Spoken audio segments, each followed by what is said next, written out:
Dennis itu pembela kebenaran dan keadilan. Jadi apa yang gue ngomong itu udah pasti konkret dan A1, layaknya bakpao. Bakpao itu kan udah pasti dalamnya luarnya roti, dalamnya kacang hijau.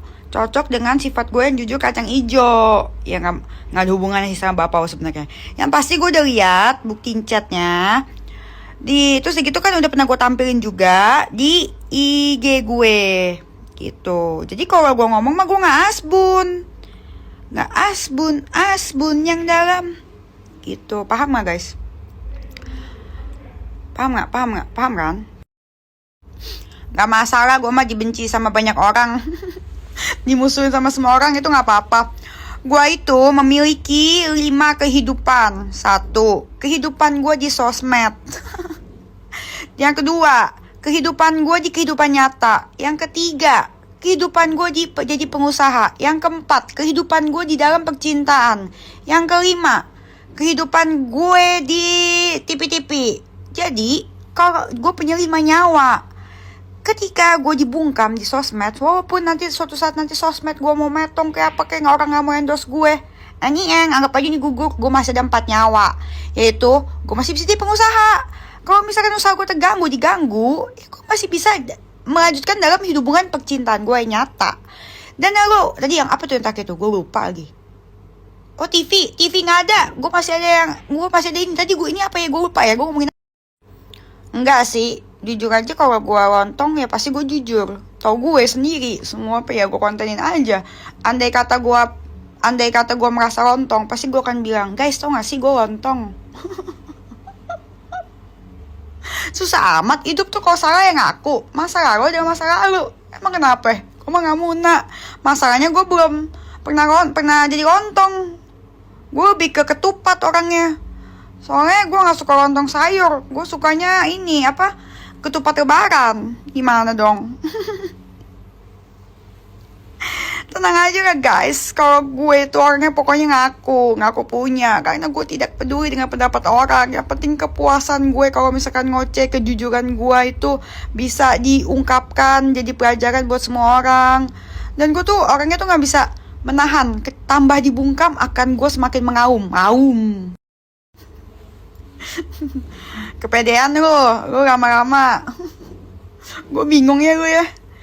Kok lu orang kok ngebelain si RD sih? Hah? Kalau suatu saat amit ya, gue doain jangan sampai. Gue doain nih ya buat tuh dari lubuk hati gue yang terdalam. Semoga kau punya suami nanti jangan sampai kayak RD. Beneran nih doa gue gitu. Kalau nyari perhatian mah, gue mah gak gini caranya. Gak gue kirimin bunga papan, gak gue kontenin. Kalau gue nyari perhatian dia mah gampang banget. Gue mah tahu cara baik-baikin dia. Tinggal didiemin, dia bikin salah diemin terus. Kayak gue dulu tuh, gue diemin, bikin salah. Dia bikin salah diemin, dia marah gue diem, bungkam, apa segala macem. Nanti dia pasti ujung-ujungnya pasti nyari-nyari gue gitu ke depan rumah gue. Udah biasa. Kalau gue ngoceh mah gak cari perhatian namanya, supaya dia enek gue enek. Oh iya, tadi aku udah nonton Kak Melani yang sama Kak Feni Rose. Nah tuh Feni Rose mancing-mancing, Kak Melani mah gak mau ngatain aku, gak mau ngomongin. Itu Kak Melani top, gua akuin Kak Melani Ricardo top. Beda jauh sama Bulan. Kakak Bulan, mendingan Kakak Bulan belajar lebih banyak sama Melani. Kakak harus belajar sama Kak Melani, belajar caranya agak gak kepo, belajar seperti Kak Melani, anak Tuhan, makanya hidupnya baik, hidupnya bagus, beda sama Kakak Bulan gitu. Kak Bulan mending belajar banyak dia tuh, belajar bertutur kata sama belajar bertata krama, belajar gak kepo dari Kak Melani.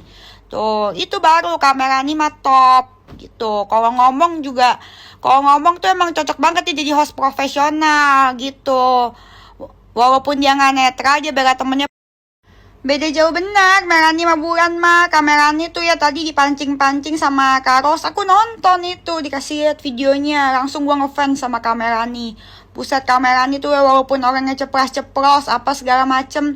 Tapi kalau misalkan urusan orang, Kak Melani mah gak mau ikut campur, kayak Bulan. Mungkin beda sih ya. Kalau Kak Melani kan anak Tuhan, terus gitu Jujur gue terinspirasi sama dia karena dia gerejanya kuat banget kan. Jadi terus udah gitu Kamerani juga orangnya kagak kepo, kagak mau ikut campur urusan orang, urusan dia ya urusan dia. Walaupun itu temennya, dia belain temennya, tapi dia nggak mau ikut campur urusan temennya, nggak ikut nimbrung. Beda sama kakak Buran.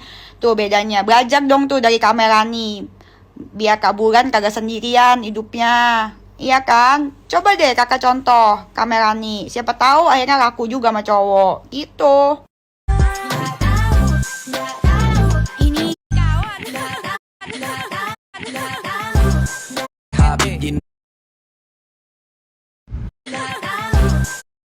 Iya tuh, waktu itu dia bilang katanya anterin bunga. Pas anterin bunga, disuruh masuk kantor. Masuk kantor, ya udah di meja kerjanya, gitu. Karyawannya semua disuruh ke depan dulu beli makanan, gitu. Pas kalau masakan pas zaman COVID kan sepi kan, gitu. Jadi karyawannya jagain depan pintu sama biar nggak ada yang masuk kayak gitu. Ya begitulah masa lalu, tapi gue menyesal dan makanya jangan ikutin gue ya, karena itu tidak bagus contoh. Dan jangan mau cinta sama orang karena bikin bego. Cintalah sama Tuhan. Emak gue bilang malu karena gue pernah jadi orang ketiga sampai nangis. Tapi dia bilang dia akan lebih malu lagi kalau gue masih jadi orang ketiga. Jadi emak gue sedih nangis dan memaafkan gue. Tapi dia bilang dia bangga sama gue karena gue berani mengakui, gue berani mengambil konsekuensinya, dan gue berani berbuat, dan gue berani ngomong konsekuensinya di depan orang banyak, dan gue mau mengambil dan gue menerima atas hukuman sosial gitu. Jadi kata emak gue akan selalu sayang sama gue karena lebih baik jadi mantan penjahat daripada masih jadi penjahat, karena itu terjadi gitu. Makasih ya mama, I love you.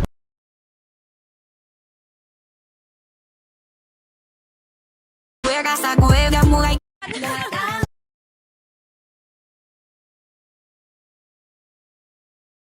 Pesta bukan sembarang pesta, ini pesta orang.